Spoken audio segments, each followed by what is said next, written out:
My name is Maya Sterling, and I was exactly 25 years old the crisp, unforgiving autumn night my parents took me out to an overly expensive, dimly lit dinner, specifically to look me in the eye and tell me I was adopted.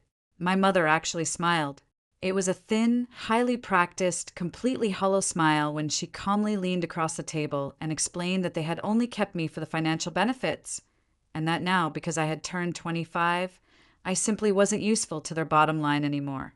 My father, refusing to meet my eyes, staring intensely at his water glass, slid the heavy, legally binding paperwork across the pristine white tablecloth. They had already filed the documents. They had already paid a lawyer to cut me out of absolutely everything they owned. I didn't cry. I didn't scream. I didn't say a single, solitary word for almost a full minute. I just sat there, listening to the ambient clinking of silverware and the soft jazz playing through the restaurant speakers. But here is the devastating, completely catastrophic secret that neither of my parents knew as they sat there waiting for me to break. Exactly 6 months before that dinner, I had already found my real biological family. And that very night, I had secretly seated them exactly 3 tables behind my mother's chair. She just hadn't turned around yet. What happened when she finally did? What happened when the meticulously crafted illusion of her control completely shattered in front of a room full of wealthy strangers is the exact reason I am sitting here 6 years later, telling you any of this. Welcome back to the channel, where we tell quiet, true-to-life family stories about setting unbreakable boundaries, maintaining your absolute dignity in the face of emotional manipulation, and the exact moment someone finally stopped shrinking to fit a seat they were never actually offered. If you have ever had to constantly, exhaustingly earn your place at your own family's table, if you have ever been treated as a convenience rather than a human being, this story is entirely for you. Drop a comment below with your thoughts, and be sure to subscribe to the channel, because the psychology of what happened at that table is something you will want to remember forever. The restaurant was called the Oak Haven, and I had absolutely never been taken there in my entire life. My mother, Eleanor, chose it. That should have been my very first glaring clue, because Eleanor Sterling did not spend a single dime on me without a clear, highly calculated reason printed somewhere on the receipt. She wore the expensive, slate-gray cashmere sweater she usually saved for somber funerals, high-stakes board meetings, and moments where she needed to project absolute, unshakable authority. My father, Richard, had booked the table under her name, not mine. I noticed this sharply when the hostess asked for the reservation, and he answered quickly, almost nervously, before I could even open my mouth to say it was my birthday dinner. There was no cheerful birthday banner. There was no balloon tied to the back of my heavy wooden chair. There was no cake waiting in some back kitchen with my name piped in bright blue icing. For a 25th birthday dinner, the table was strangely, coldly bare. The lighting was sharp, casting long shadows across the silverware, and the air between my parents had the careful, stiff, agonizing politeness of people about to read a legal verdict to a condemned prisoner. I had spent 4 long, educational years sitting in quiet, tense rooms exactly like this one. In my professional life, I booked tables exactly like this for my wealthy clients. I arranged for private rooms with thick doors for document signings. I orchestrated the quiet, hushed, highly sensitive conversations families have when somebody dies and millions of dollars have to legally move from one generation to the next. Because of my career, I knew the stark, undeniable difference between a warm celebration dinner and a cold, calculated legal deposition. And this dinner, from the moment I sat down, had the exact freezing temperature of a deposition. So I did exactly what I always do when a room goes completely cold, a survival mechanism I had perfected over 2 decades. I studied my breathing, making sure my inhales were slow and measured. I mentally mapped the room, and I quietly counted the exits. That was when I locked my eyes on the small, polished brass number standing on the table behind us and slightly to the left. Table 9. I held that number in my mind without them knowing, storing it away the exact way you note a vital landmark before you step into a dark forest, knowing you will absolutely need to find your way back out. I set my own item down beside my water glass. It was a thin manila folder, completely plain and entirely unremarkable on the outside. My mother glanced at it for half a second, assuming, I think, that it was some work file I hadn't had time to drop off at home, or maybe a card I had brought to show them. She dismissed it instantly. She had absolutely no idea the sheer magnitude of what I had put inside it. To fully understand the gravity of that folder, and why I wasn't weeping into my napkin at the prospect of being disowned, you have to understand what birthdays were actually like in our house. You have to understand the exact, suffocating environment I was raised in. When I was small, my birthday was exactly one candle.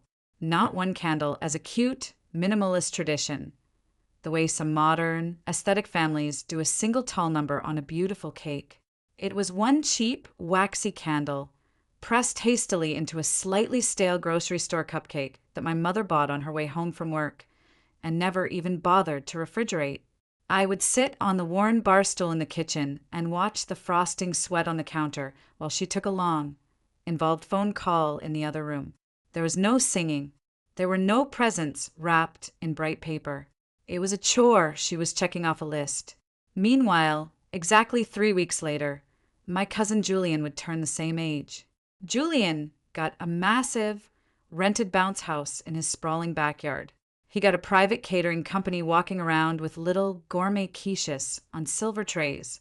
He got a mountain of presents that took an hour to open. Why? Because Julian was my Aunt Victoria's son, and Julian, as I was reminded in 1,000 tiny, invisible ways, was blood. I clearly remember asking, the year I turned 8, if I could have a real party too. I had seen Julian's party, and my 8-year-old brain couldn't process the discrepancy. My Aunt Victoria happened to be over at our house that evening, sitting at our kitchen island, casually drinking my mother's expensive red wine. She answered for my mother before Eleanor could even speak. She smiled a sickeningly sweet smile, patted my hand, and said, "We can only do one nice thing a month, honey."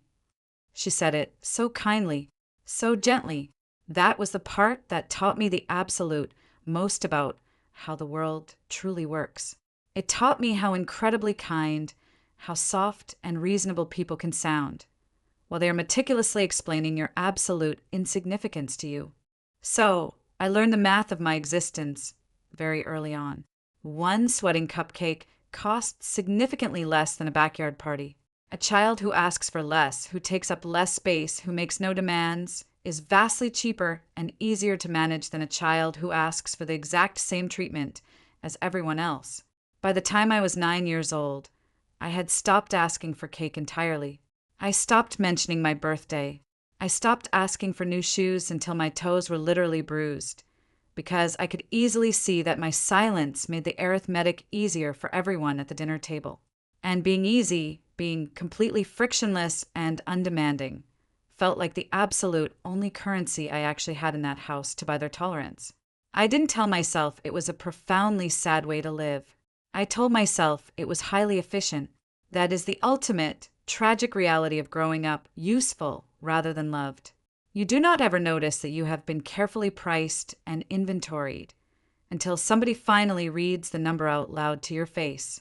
And sitting across that crisp white tablecloth at the Oak Haven at 25 years old, looking at the ice clinking in my mother's expensive cocktail, I could physically feel her getting ready to read my price tag out loud.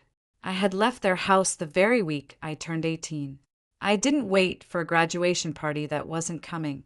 I didn't ask for help packing. I left with exactly 2 heavy canvas duffel bags and a community college acceptance letter that I had filled out, applied for, and secured entirely by myself. Nobody drove me to my dorm. Nobody helped me carry my bags up the stairs. I worked exhausting, soul-crushing night shifts at a 24-hour pharmacy counter, standing on my feet until my spine ached, just to pay for my textbooks. I took my classes in the early morning, surviving on black coffee and sheer, stubborn willpower. Eventually, my grades were high enough to transfer to a prestigious state university, where I completed a rigorous, highly competitive paralegal program while waiting tables on the weekends at a loud, chaotic diner. I paid for absolutely all of it, Every single credit hour, every late fee, every cheap meal. I want to be crystal clear about that detail. I am not saying it because it makes me special or because I want praise. I am saying it because it deeply, fundamentally matters for what came later at that restaurant. Nobody in my adoptive family handed me a single thing once I was out the door. My independence was absolute, forged entirely in the fires of their profound neglect. By the time I was 25, I was not just scraping by. I was a senior paralegal at a high-end, terrifyingly expensive trusts and estates law firm in the downtown financial district. And I was incredibly, ruthlessly good at my job. I spent my days entirely immersed inside other people's massive wealth, organizing exactly what happens to a person's life, their businesses, and their legacy after their hands are too weak to hold on to it anymore. I drafted the incredibly boring, dense, legally binding pages that decide absolutely everything about a family's future. Beneficiary designations, complex distribution schedules, generation-skipping trusts. I wrote the quiet, sterile, lethal legal language that controls exactly who eats, who starves, who gets the summer house, and who gets completely cut off long after the funeral flowers wilt and turn to dust. I could read a complex, 100-page trust document the exact way some highly empathetic people can read a human face. I knew where the loopholes were hidden. I knew where the resentment was buried in the clauses. And the absolute, bitter joke of my life, the deep, agonizing irony that I did not laugh at for years, was exactly this. Professionally, I could set a perfect, unbreakable, ironclad boundary for a total stranger. I could look a grieving, greedy widow in the eye across a mahogany conference table and tell her exactly what she was legally owed, down to the very last penny, and not blink when she screamed at me. But personally, in my own life, I could not, for the absolute life of me, figure out how to ask my own family to genuinely, simply want me to be there. The only person in that entire bloodline I ever called willingly was my grandmother. Every single Sunday, at exactly 4 o'clock in the afternoon, like absolute, unwavering clockwork, all through my brutal college years and well into my professional career, I called Nana Evelyn. She was the one and only Sterling who answered the telephone like she had been sitting there, desperately, eagerly waiting for it to ring. Nana Evelyn was my father's mother. She was a woman of immense grace, old money, and terrifyingly sharp intellect. More importantly, she was the absolute only adult in that entire sprawling, wealthy family who ever made me feel like a living, breathing human being, instead of a tedious line item on a monthly budget spreadsheet. Nana Evelyn had fierce, unyielding opinions about absolutely everything in the world, and she offered apologies for absolutely nothing she ever said. When I was 12 years old, I remember hiding in her massive, sunlit kitchen, crying so hard I couldn't catch my breath because my cousin Julian had cornered me in the garden and cruelly told me I wasn't a real Sterling, that I was just a stray dog they took in for tax breaks. Nana Evelyn walked into the kitchen, saw me shaking, and immediately put down her linen dish towel. She walked over, took my chin firmly and gently in her warm hand, tilted my face up to meet her fierce blue eyes, and said the exact sentence I carried in my chest for the next 13 years of my life. She said, "Maya, you listened to me very carefully. You were chosen, sweetheart. You were not collected, and the people who were merely born here could learn a great deal from you." Then she wiped my tears, made me an incredibly buttery grilled cheese sandwich, and let me stay up entirely too late watching old black and white movies on her velvet sofa. Nana Evelyn died when I was 23. It was a monumental loss that fractured the very foundation of my world.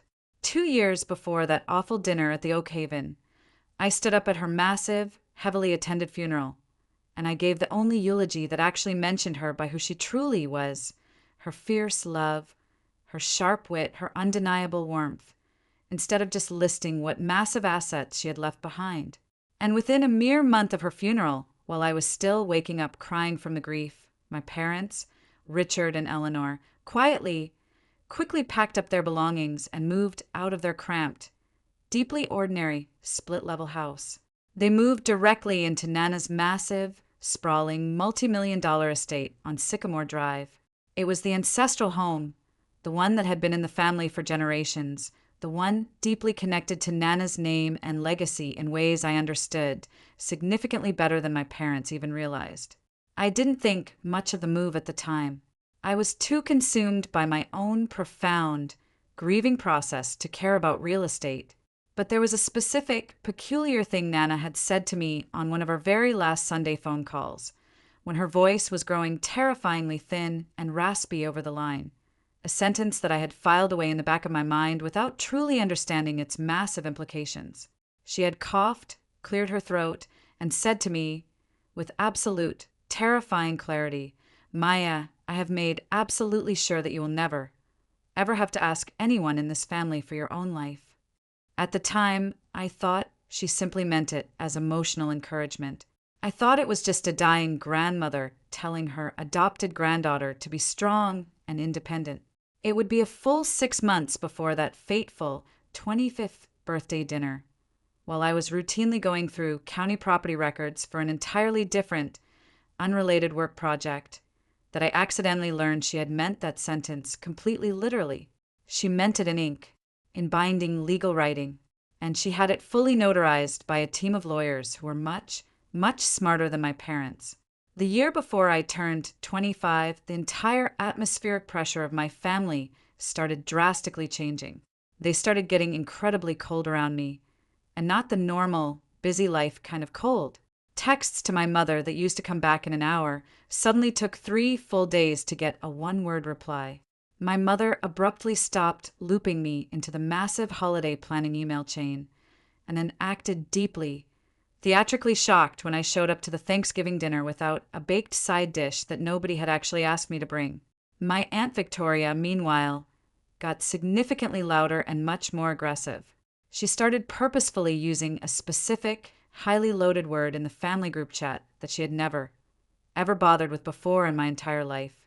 That word was blood, as in a text reading, just finalizing the summer plans. "This is a blood-only weekend at the lake, everyone." As in, the mountain cabin only sleeps 8 comfortably, and we really want to keep it to blood this year to honor Nana's memory. You understand, right, Maya? Oh, I understood. I understood perfectly well what was happening. I just didn't have the hard legal documents in my hands quite yet to know exactly why the temperature had dropped so suddenly, all at once, in the exact same season. Human beings, especially families, do not usually turn entirely cold on a strict, synchronized schedule. Families drift apart naturally, sure. Resentments build up slowly over decades. But this wasn't a natural drift. This was a highly coordinated, strategic freeze-out. And the hypervigilant, analytical, paralegal part of my brain kept severely flagging it. It is the exact same intuitive way you might notice 3 completely unrelated, massive invoices arrive on your desk on the exact same Tuesday afternoon, and you instantly realize with a sickening drop in your stomach that they aren't unrelated at all. They are part of a larger, hidden pattern. So, when my phone screen unexpectedly lit up one quiet evening in late March with my mother's name, and a voice that was artificially 3 degrees warmer than it had been in over a year, I absolutely did not feel flattered. I didn't feel relieved that my mother was finally calling me.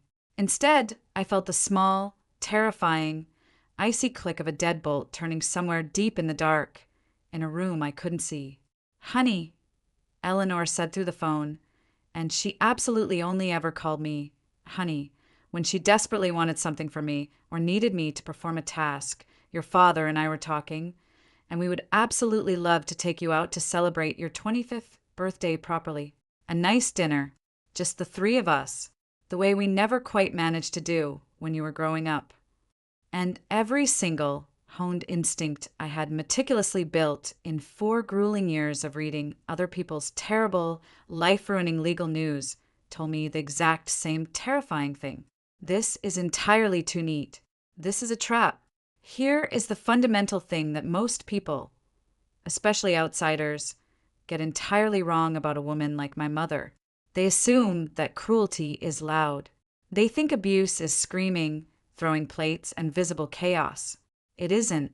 The true, terrifying cruelty is the meticulous, silent planning. The profound cruelty is a woman who never once managed to remember to buy a simple, fresh birthday cake for 24 years, suddenly calling up and reserving a highly expensive corner table at the Oak Haven and smoothly calling it celebrating you properly. When Eleanor Sterling gets generous, when she opens her purse, it is only because a detailed, heavily scrutinized spreadsheet somewhere has explicitly told her that the upfront cost of the generosity will pay for itself tenfold on the back end. I had watched her operate like this my entire life. I had watched her manipulate friends, business partners, and relatives. I had just never been the specific line item she was trying to eradicate before. So I said yes. I said yes sweetly, politely, using the exact, compliant tone she had violently trained into me since childhood. And then I hung up the phone, placed it face down on my cheap kitchen counter, and I sat there in the absolute silence for a very long time, doing exactly what I am paid thousands of dollars a year to do. I thought about timelines. I thought about the massive, sprawling house on Sycamore Drive that they were currently living in. I thought about the highly specific timing of the word blood suddenly showing up in the group chat exactly now, exactly this season, as I approached this specific birthday. And I thought about the cryptic, heavy sentence my grandmother had said to me just before her lungs gave out.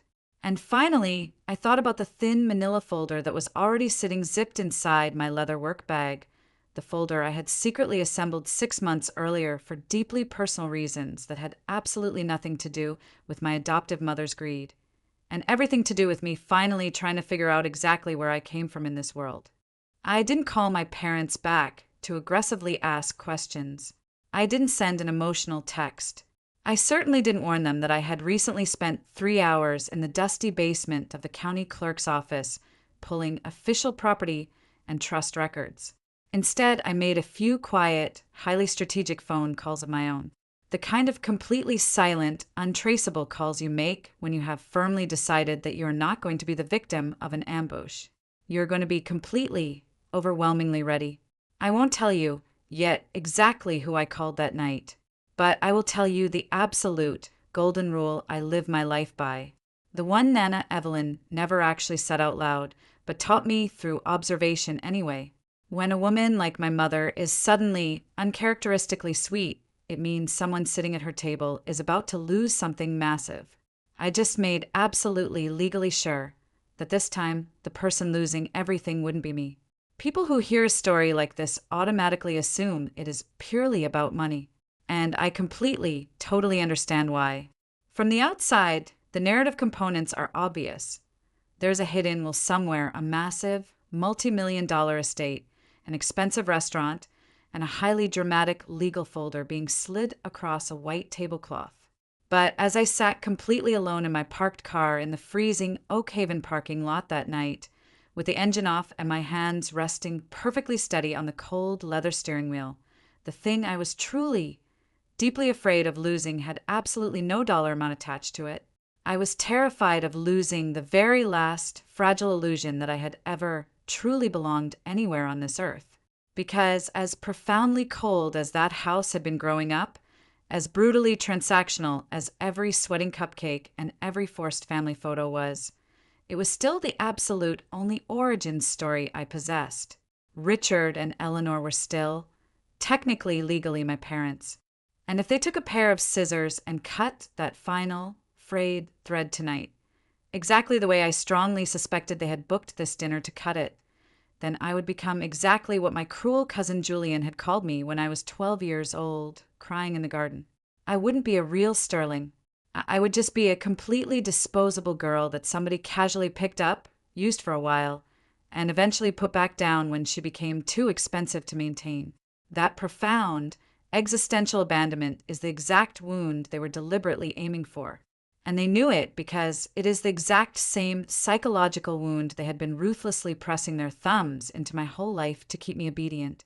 What their spreadsheets didn't account for, what their expensive lawyers didn't warn them about, was that the wound had already completely, miraculously closed over. 6 months can do that to a person. 6 months can completely rebuild your entire cellular structure if the right people finally find you in the dark. I took one last deep breath, checked my reflection in the car's visor mirror, making sure my face was a perfect, unreadable mask of professional calm. I tucked the manila folder securely under my arm, stepped out into the crisp night air, and walked across that parking lot with the particular, terrifying, icy calm of a woman who has already read the final, devastating page of a book that everyone else at the table still thinks is being written. I wasn't walking into a tragic disownment. I was walking into a permanent goodbye that I had already meticulously chosen. They just didn't know it yet. We ordered our drinks before anyone at the table dared to say a single, solitary true thing. The waiter, a young man with a crisp white apron who had absolutely no idea he was serving the last supper of my adoptive family, brought out artisan bread and poured the sparkling water. My mother, Eleanor, loudly praised the restaurant's extensive, highly overpriced wine list, swirling her glass of expensive Pinot Noir with the practiced ease of a woman who was completely at peace with what she was about to do. My father, Richard, told a meandering, pointless story about the traffic on the way over, a story he had already told twice in the car. And then, somewhere right between the arrival of the warm bread and the main entrees that absolutely nobody would end up eating, Eleanor folded her manicured hands together on the white tablecloth and seamlessly shifted into the voice. I know that specific, terrifying voice better than I know my own heartbeat. It is the exact, carefully modulated, deeply condescending tone she used when she returned a perfectly good Christmas gift to a tired cashier, meticulously explaining why the item simply hadn't been practical enough for her lifestyle. "We have always done our absolute, very best for you, Maya," she began, her voice cutting cleanly through the ambient noise of the restaurant. Richard nodded along, a pathetic half-second behind her, bobbing his head exactly the way he had blindly nodded behind her for 30 years of marriage. "We gave you a very sturdy roof over your head. We paid for an education. We gave you significantly more than some unfortunate children ever get in this world." I let her talk. I didn't interrupt. I rested one single hand, completely flat, on the plain manila folder sitting right beside my dinner plate, and I watched my father's anxious eyes nervously flick down to the paper, and then quickly away. The folder had a small, white adhesive label on the tab, neatly typed, with just the top edge showing above my fingers. He could clearly see the first 4 letters of it if he really looked. TRUS. I casually covered the rest of the letters with my thumb, not to hide it, but just to let him deeply, uncomfortably wonder. And I sat there, sipping my ice water, and watched the agonizing wondering start to slowly work on his nervous system. My mother kept going. She launched into a well-rehearsed monologue about her immense sacrifices, about how a child should deeply understand the immense financial and emotional cost of being raised. And as she spoke, I simply thought about a single sweating grocery store cupcake with one cheap candle, and I maintained absolute silence. Then she paused. She took a small, delicate sip of her wine, set the crystal glass back down with the absolute precision of a seasoned lawyer reaching a slide she had practiced in front of a mirror, and she finally said the line that opened the heavy steel door to everything. "There is something, Maya, that you really should have been told a very long time ago," Eleanor said, her voice dropping into a fake register of maternal sorrow. "You are adopted." She said it the exact same way you would casually announce a minor change to a dinner reservation. "We adopted you when you were an infant. You were never biologically ours. And I want you to know we never actually planned to keep this massive secret from you forever." She intensely watched my face while she delivered the blow, and I understood, with crystal clarity, that she was eagerly waiting for the total, catastrophic collapse. This was the exact moment she had meticulously built the whole extravagant evening around. The secluded corner table, the intimidating cashmere sweater, the practiced, dramatic pauses. All of it was highly engineered to land right here, on this precise second, when her adopted daughter finally learned she had been a disposable stranger all along, and broke into a million tiny, pathetic pieces that Eleanor could easily sweep up and proudly walk away from. I would absolutely love to tell you that the blow didn't land, but it did. Some fragile, lingering part of a human being always desperately braces for the floor to be there, and my inner child had just been brutally told there was absolutely no floor beneath her. But the crucial difference was I had already had 6 entire months to learn this devastating fact, to process it, to grieve it, and to heal from it. And the only thing my mother actually revealed to me that night was how profoundly, pathetically little she truly knew about the woman sitting across from her. She leaned in closer over the table, her face morphing into something almost resembling gentleness, and she delivered the horrific sentence that I will vividly hear in quiet waiting rooms and dark kitchens for the absolute rest of my life. We only kept you for the benefits. She actually smiled when she said it. That was the tiny, horrific detail that completely freed me in the end, not the sheer cruelty of the words themselves. I had been raised on her cruelty. I was used to the cruelty. It was the smile that broke the spell. A supposedly civilized woman does not smile while delivering the absolute worst, most shattering news of your entire life, unless she has rehearsed the moment enough times to actively enjoy the cruel choreography of it. And in that terrifying, hollow smile, I finally saw the entire, ugly shape of my childhood. I hadn't been a bad daughter who constantly disappointed them. I had never been the problem. I had simply been an asset that had finally finished depreciating. Benefits is an incredibly clean, sterile word for a deeply dirty, exploitative arrangement. And my father, Richard, to his absolute, eternal discredit, actually tried to explain the mechanics of it to me like a sweaty accountant defending a highly questionable tax position to an auditor. There were state assistance payments in the very early years, Richard mumbled, staring intensely at his butter knife, absolutely refusing to meet my eyes. The adoption process came with a rather generous monthly state subsidy when you were little, but that formally ran out a long time ago. There were significant tax considerations after that, write-offs that helped the household. And there was your grandmother, of course. Nana Evelyn had certain, very strict expectations about the appearance of family, and officially adopting you helped us seamlessly meet those high expectations without too many questions. We invested in you, Maya. I sat perfectly, unnaturally still, and let the cruel arithmetic of my entire childhood violently rearrange itself into its true, ugly equation. The single sweating cupcake. The cheap hand-me-down clothes from my cousin Julian that still had the clearance tags attached. The way the winter heat got turned down in my bedroom, first to save on the utility bill. They hadn't been poor. They had been actively, greedily pocketing the difference between what a human child actually costs to love and what a child legally generates in tax revenue. And I had been nothing more than their silent little generator. We invested in you, Richard repeated, his voice wavering, as if that single phrase neatly settled a lifetime of neglect. As if a living, breathing child were just a commercial rental property with a predictable depreciation curve. And then my mother, clearly impatient with his weak, nervous bookkeeping, cut directly to the lethal line underneath all the others. The singular line the whole expensive evening had been built to deliver. The financial subsidy has been completely gone since you were a young child, Maya. And whatever benefits came after it absolutely ends today. You are 25 years old now. You are an adult. There is simply nothing further that keeping you in our lives does for us. Now, you're not useful. It took exactly 2 sentences,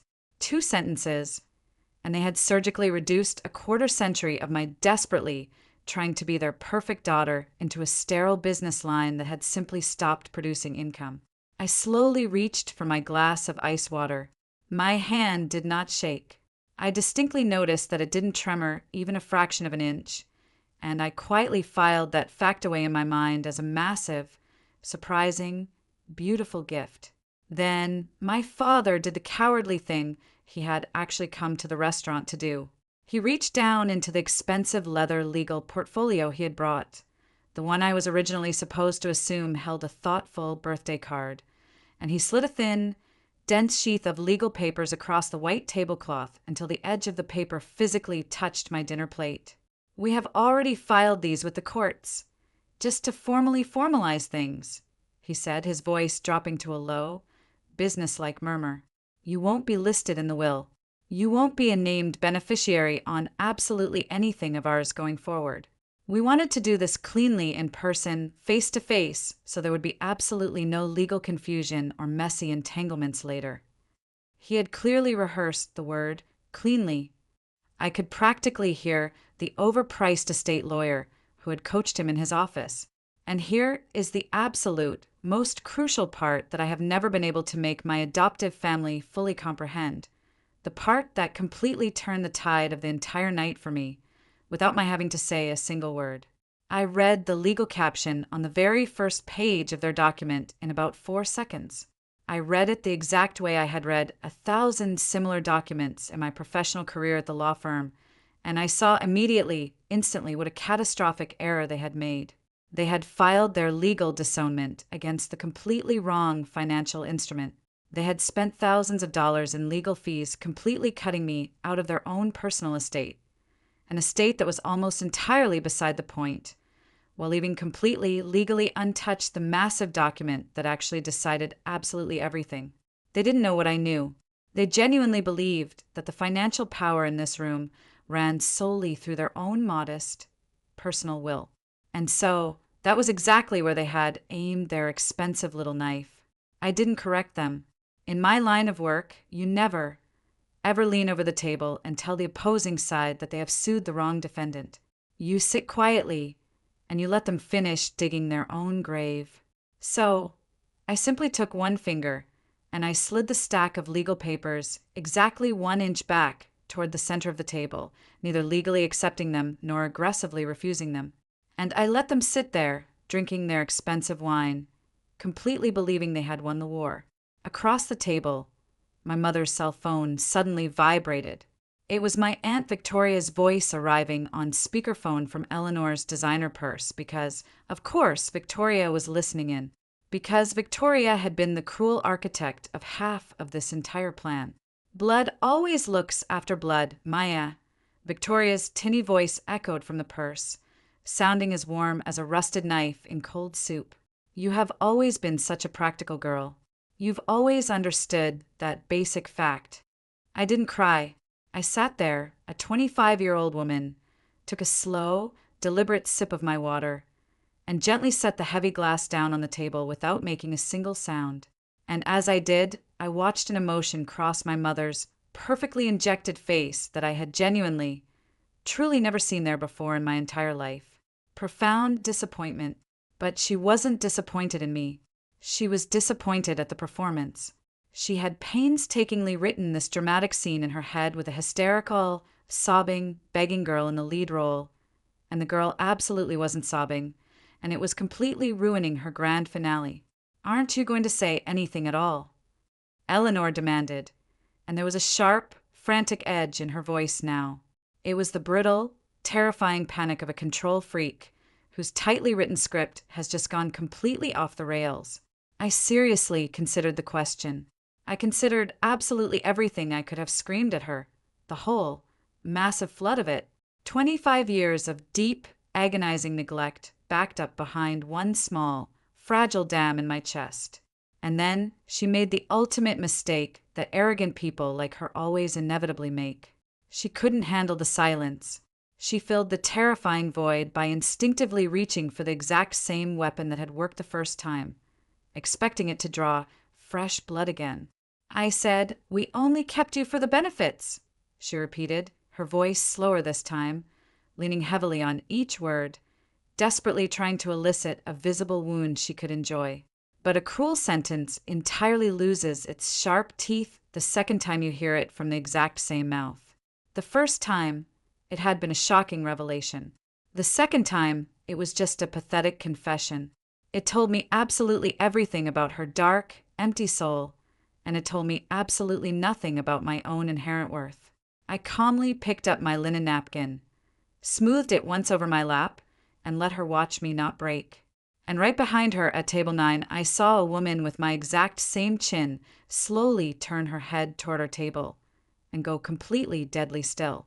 To properly explain exactly what was waiting inside my manila folder, I have to take you back 6 months prior to this dinner, to the unbelievable week that 2 separate envelopes arrived in my mailbox and permanently changed the arithmetic of my entire existence.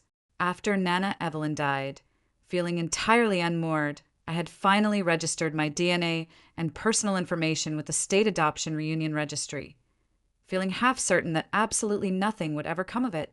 8 agonizing weeks later, a thick envelope arrived. The handwriting on the front was completely unrecognizable to me.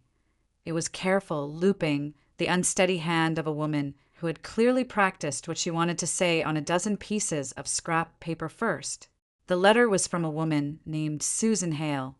She wrote, with heartbreaking honesty, that she had been only 19 years old when she gave me up. She wrote that she had absolutely not wanted to do it, that she had been forced by circumstance, that she had thought about my face every single day of March for 25 consecutive years, and that if I ever wanted to meet her, she would drive any distance, drop everything any day of the week, with absolutely zero expectations of me. She had signed it with a shaking hand, and then, right under her name, she had written one final line. The line that I read so many times over the next few weeks that the paper physically went soft under my thumbs. Maya, I never, ever stopped saving you a seat. The second envelope arrived exactly 3 days later.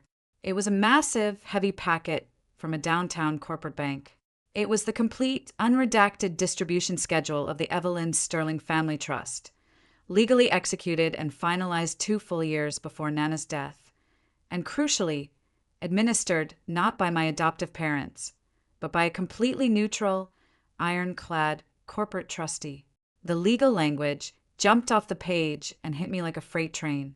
The caregiver distributions to Richard and Eleanor Sterling, it read in crisp black ink, shall legally terminate in their entirety upon the adoptive beneficiary's 25th birthday, whereupon the complete remainder of the trust shall immediately pass to my beloved granddaughter, Maya, not to their estate, to me. The money was securely held by a corporate trustee they couldn't legally touch, manipulate, or sue, and it was heavily scheduled to leave their greedy hands forever on the exact, specific date they had conveniently chosen for that birthday dinner. I had my personal attorney file the lease pendens, the public legal notice of claim that completely freezes property assets. At 8 a.m. on the very morning I turned 25. Back at the restaurant, breathing evenly, I slowly picked up my plain manila folder from the table, and I finally opened it. I didn't make a dramatic show of it. There was no theatrical flourish, no violently slammed document, no screaming speech. I simply turned the open folder so it faced them directly, and I laid the 3 specific pages out flat on the white cloth, side by side, exactly the way I would lay out damning exhibits in front of a guilty client who desperately needed to understand the terrifying reality of their own legal situation. First, the formal retainer letter from my own, incredibly expensive estate attorney. Second, the highlighted distribution schedule of the Evelyn Sterling Family Trust. And third, my original, newly unsealed birth certificate, with Susan Hale's name printed exactly where my adoptive mother had arrogantly assumed her own name forever belonged. I didn't point a single finger. I just let the heavy paper do the devastating work that paper always does. My mother's panicked eyes darted to the trust schedule first. I sat there and watched her read the highlighted paragraph. I watched the complex legal words finally penetrate her brain. The caregiver distributions to Richard and Eleanor Sterling shall terminate upon the beneficiary's 25th birthday, whereupon the remainder shall pass to my granddaughter, Maya.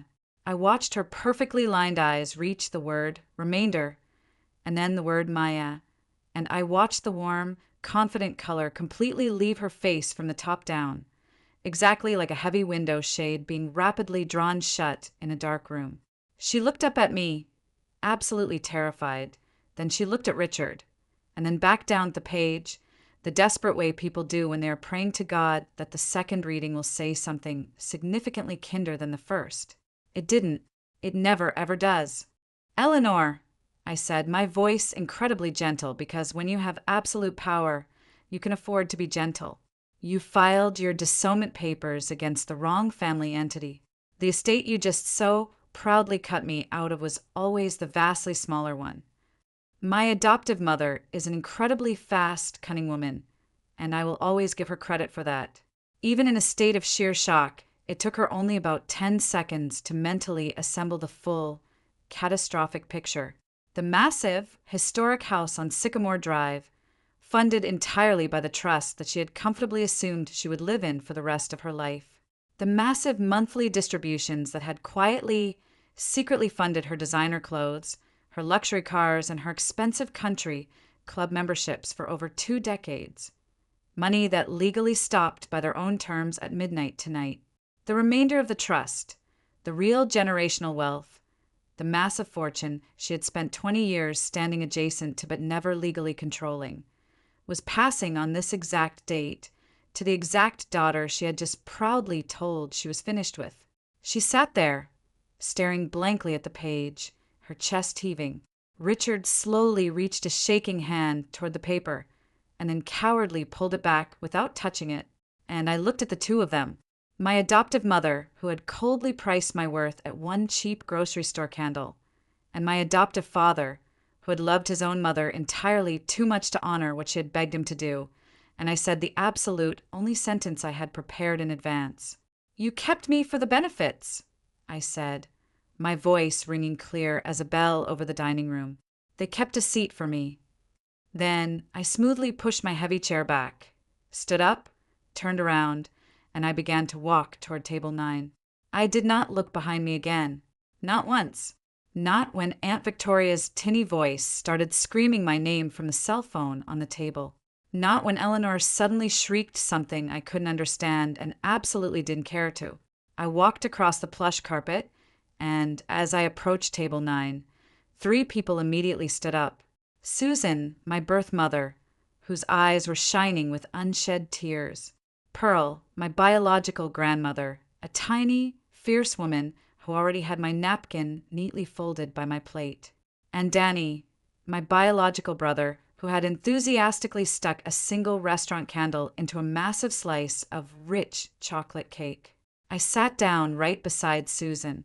The symmetry of the single candle on the cake briefly caught in my throat. Then Susan leaned over, rested her warm hand gently on my shoulder, and whispered, "Blow it out, sweetheart. Make the biggest wish you can." And as I looked at the 3 of them, I realized with absolute, breathtaking clarity that I didn't have a wish to make. I already had absolutely everything I wanted. The trust fund executed exactly what my brilliant grandmother had built it to do. The massive caregiver distributions to my adoptive parents ended forever on the date and by the exact terms Nana had notarized. The remainder passed directly to me through the bank trustee, completely untouched by the worthless disownment papers my parents had spent thousands of dollars revising, because you cannot legally disinherit someone from a trust you do not control. Their unsigned waiver was worth exactly what it was always worth: nothing. Within a single year, Richard and Eleanor were forced to sell the massive estate on Sycamore Drive because, without the monthly trust distributions, they couldn't even afford the property taxes. I didn't sue them. I didn't post a single vindictive thing on social media. I simply stopped answering their frantic phone calls, and I let the total silence become the boundary, which is the absolute only kind of boundary that ever holds against people like them. I spent that first real, beautiful birthday eating chocolate cake at table 9 with people who gained absolutely zero financial benefit from wanting me there. And I have spent every single birthday since with them. Being useful was all my adoptive parents ever demanded from me. Being wanted was the one beautiful thing I had never experienced. And it took me 25 agonizing years, a brilliant grandmother's secret legal trap, and one incredibly terrible restaurant dinner, to finally learn that anyone who only keeps you around for the benefits has already told you, in the absolute plainest language there is, that they were never really your family at all. If someone in your life only values you when you are convenient or profitable, take this story as your absolute sign to stop aggressively auditioning for a seat at a table you already deserve. You do not ever have to earn the people who genuinely love you.